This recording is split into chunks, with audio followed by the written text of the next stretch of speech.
Hey Taurus, how y'all doing? Welcome. We're going to be taking a look at your second half of my general reading here. So in the meditation, short but sweet, and we're going to figure it out together as we go in terms of the symbolism of it. I saw the image of a large, multi-tiered, almost a stereotype, but in a good way, of a birthday cake. But it was enormous. I mean, it was this big enough to feed like a party of 100 people, or huge birthday cake. Again, several tiers, and it had this, thick pink frosting, and it was, decorated with the blue, icing on top of that. And it was just, when you think of it, okay, so the deck that I'm using for advice today, there is an image of a cake in there, and I wonder how close it is. I think for Three of Swords, but while I find it and see if I can provide a visual, I saw the image of this cake, and then on top of the cake was a hawk. Weird. Okay, it wasn't exactly this, but it was. So the Three of Swords in this deck, this wasn't exactly what it looked like, but it was multi-tiered like this, and it was more pink than this, and then the blue was like this part here. It was a huge cake like this, but not Three of Swords energy. Yeah, so I was just like, wait a minute, this feels familiar to me. Anyway, so there was a hawk sitting on top of this cake, and the way that its talons were in the icing, it felt like the cake had been a bit, it wasn't fresh. It wasn't the old and falling over, but it felt like the cake had been sitting for a minute. So hawk energy is very much about, it's a Two of Wands energy.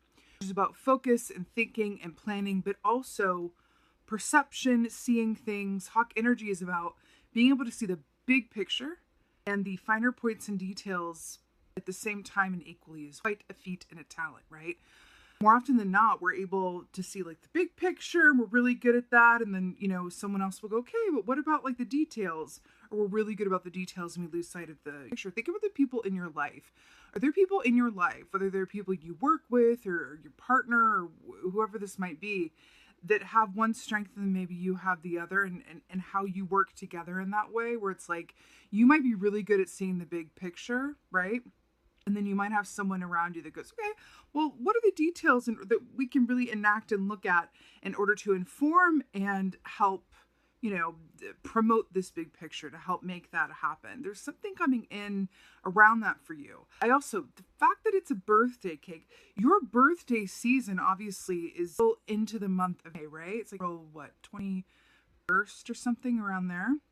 And the Spirit is calling your attention to that time period. I feel like there's either something that you were thinking of, or that you were inspired around, an idea you had, an offer you got, a dream that you had, or even a thought that you had on a night when you were just, sitting having a cup of tea. I wonder about that.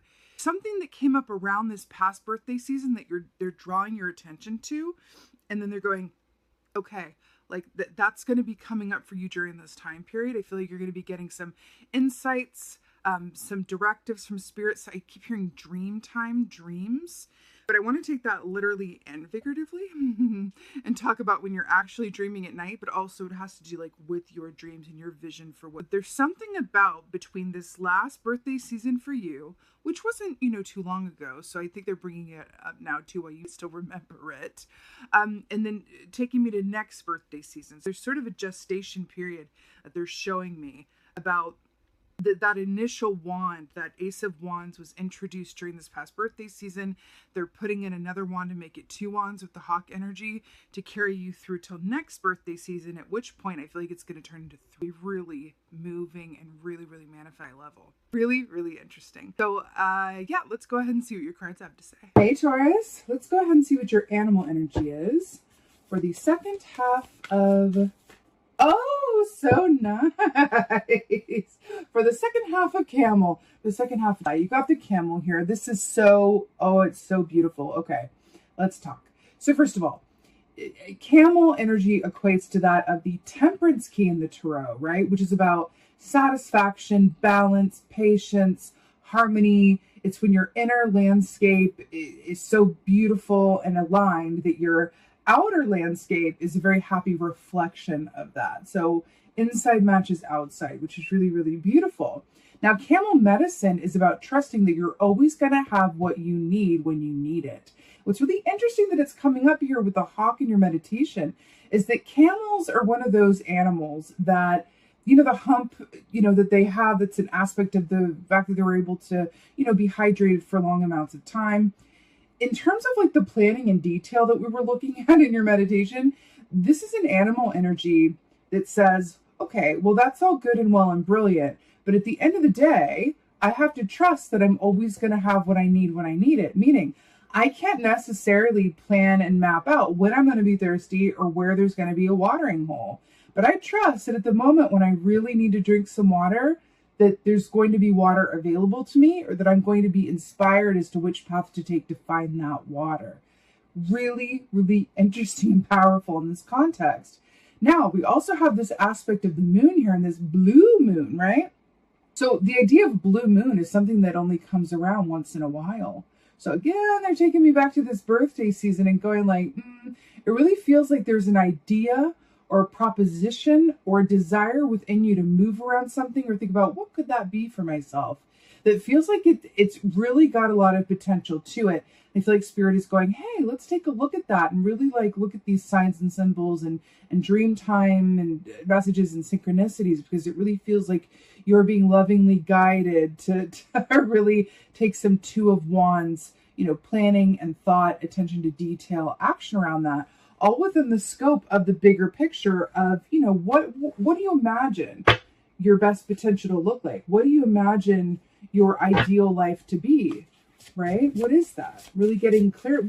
Well, I would even say like have fun imagining it, right? Wow. Okay. Here's what's really interesting. You got this in reverse, but let's talk. So you got the Empress, which first, right off the bat, is a major arcana. So we know that major arcanas denote fated or destined events.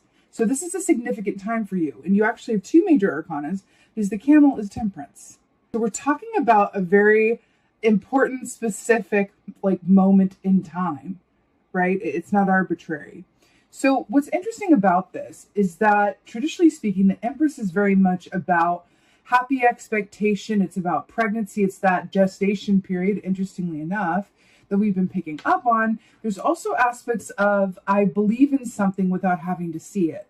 So that is linking it directly to this Camel energy, right? I feel like the whole point of this is what I'm hearing is expect good things. Like that feels incredibly important around this planning or this idea or what stirrings you have deep within your soul that you want to take action around in order to, look around you and feel like you are really, truly, just to add in a trope here, like living your best life, right?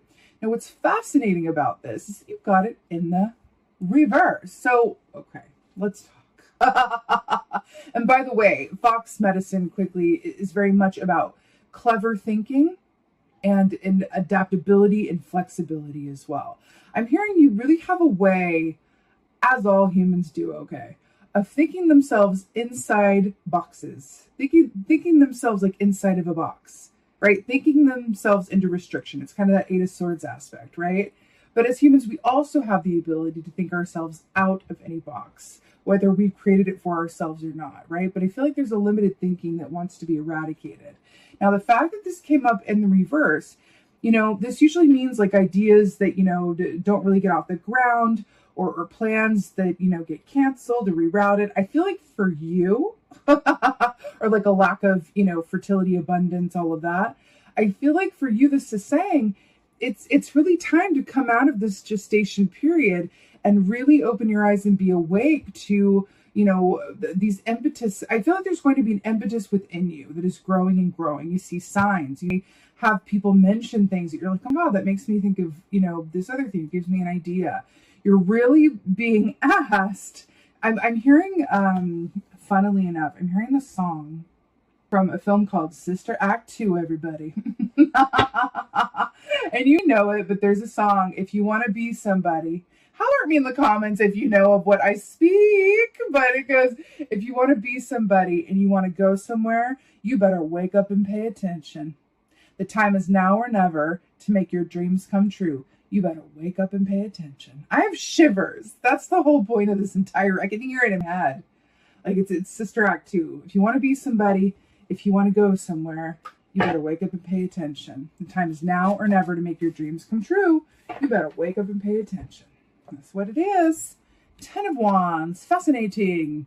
So 10 of Wands, this is about a lot of effort. It's about struggle. It's about, maximum capacity load carrying, right? Well, what's really interesting about this is that 10 of Wands often denotes a move because it's the end of a given cycle. We were talking about starting with the Ace of Wands, getting that second wand into a 2 of Wands, energy. And then we have the 10 of Wands here, which is like, okay, like lay down that load and give endings to the cycles that want to be ended, right? Really allowing those to close or go. Sometimes this can be an idea or an expectation or a desire. And this is coming through. Sometimes we need to put to bed old dreams that are no longer for us or were never really for us so that we can embrace new ones. And I'm really hearing that really, really strongly for you. Sometimes it's going, okay, that other dream that I really wanted, that I thought was going to be mine. Maybe it's time to recognize that if, number one, just as some examples, if it were really a dream, I would have taken action on it by now.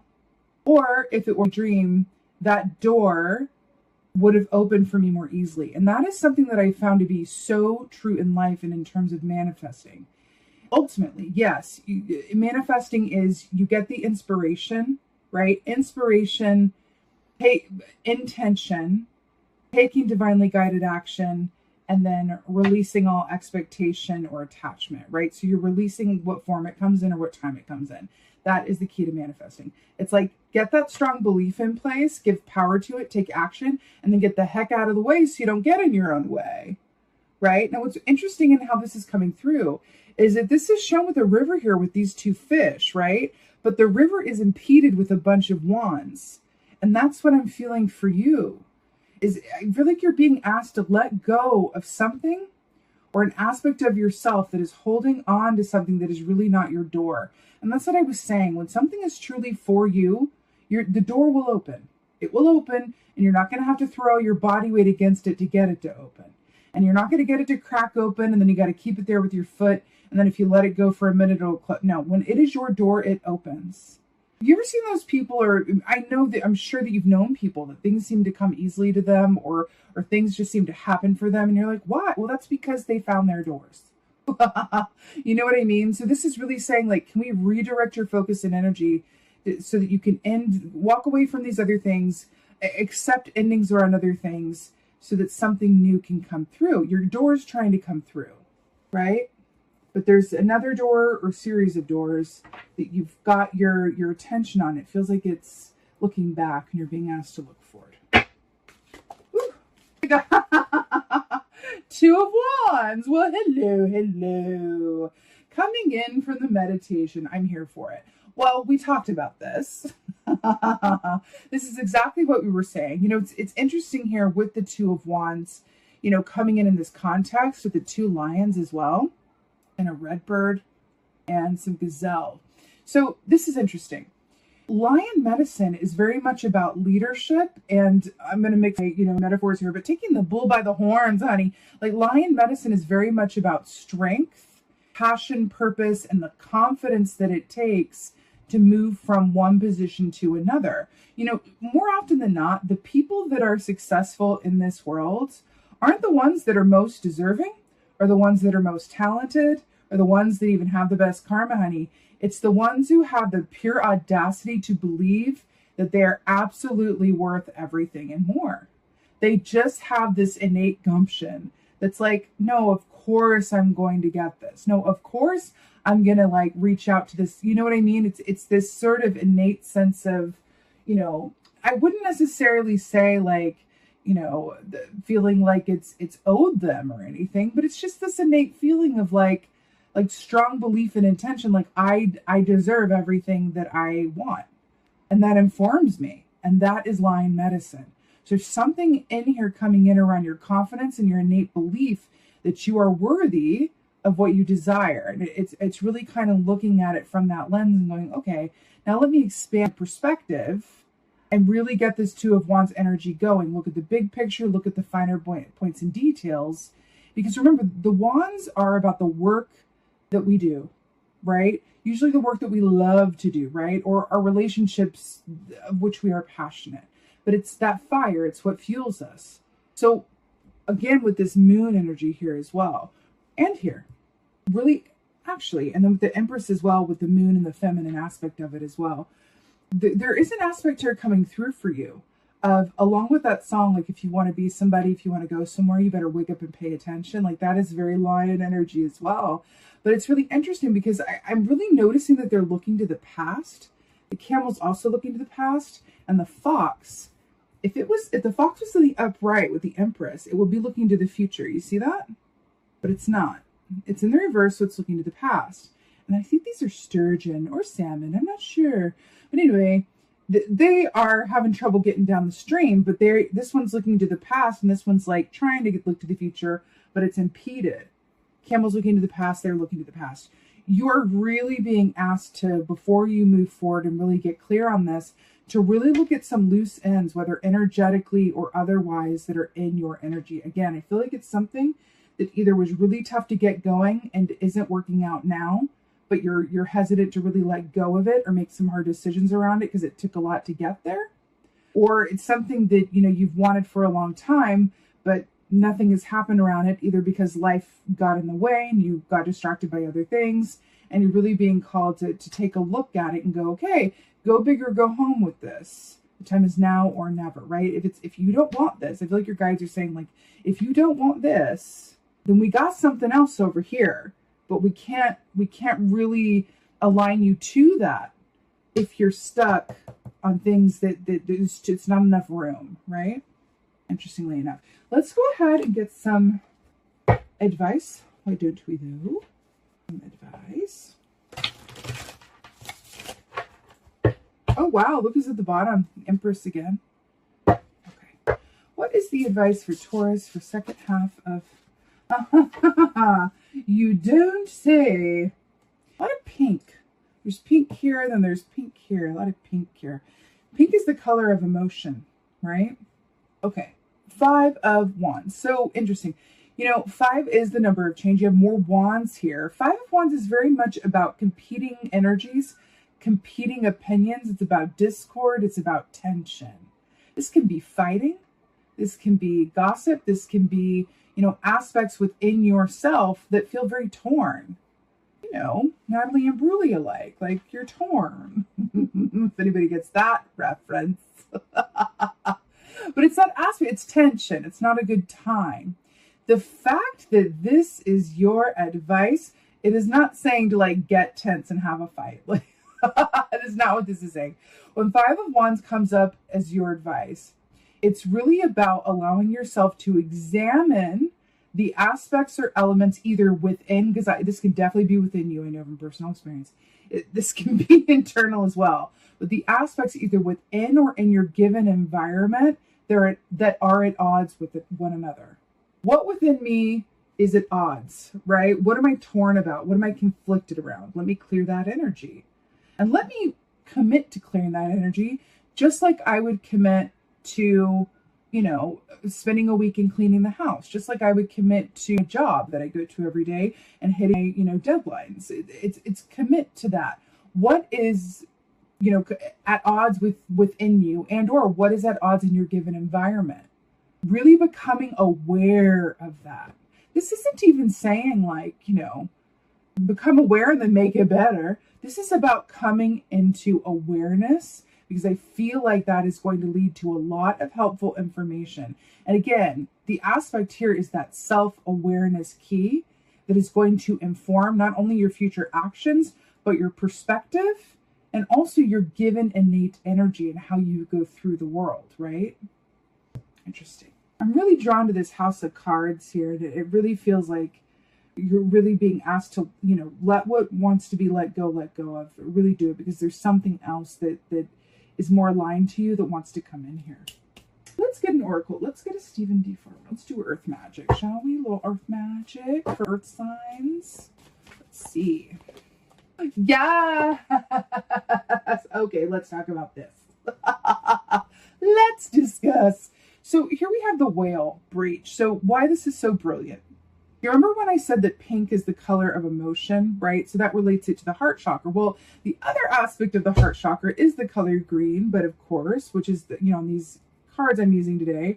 But also the whale is directly, in terms of animal medicine and energy, is directly related to the heart chakra. It's very Queen of Cups energy. So I love that you got this here. I'm hearing that. Listen to your heart, honeys. Like, that's exactly what this feels like. You know, whale breach, there's also an aspect of coming out of where you are and then really allowing yourself to come up for air, right? And allow yourself, because within this air energy, it's a water animal that's coming up for air. Well, it needs air as well, of course, but it's a breach. It's kind of moving from one place to another with intention and focus and power. It kind of feels like a natural aspect of this lion energy as well. But you're being asked to, like, you know, breach and allow yourself to move from this one place where you've been into another, right? Through the lens of awareness and intention. All the while knowing that exactly what you need is going to show up for you. So I feel like there's an aspect along with this lion energy as well of really allowing any fear that's within you that might be informing you, either consciously or subconsciously, really bring that into the light. It feels incredibly important. So I feel like you're being asked, because there's gazelles here as well, which is an aspect of fear. In what ways have you made fear-based choices? In what ways is fear informing you? And let me let you in on a little something. Fear is always informing us in some way or another. We're human, we're spiritual beings having a human experience, and it's just how it is. But if we can bring awareness to that fear, that in itself can be transforming. And you're really being asked to do that, because you're being asked to really pull yourself from one place to another out of that awareness, and being willing to really look at what is at odds with each other that could be keeping you, or at least not supporting you, and having the reality that is really yours and that you deserve in some way, shape, or form, likely related to work that you are meant to do, and or because Five of Wands as well, you know, your personal relationships or your atmosphere. There's something about that. And again, Camel's just saying that there's really no right or wrong. There's just what feels good and what you deserve. And if you truly believed in your soul that you were never not going to have what you need, that what is yours will not pass you by, what would you do? What would you do differently?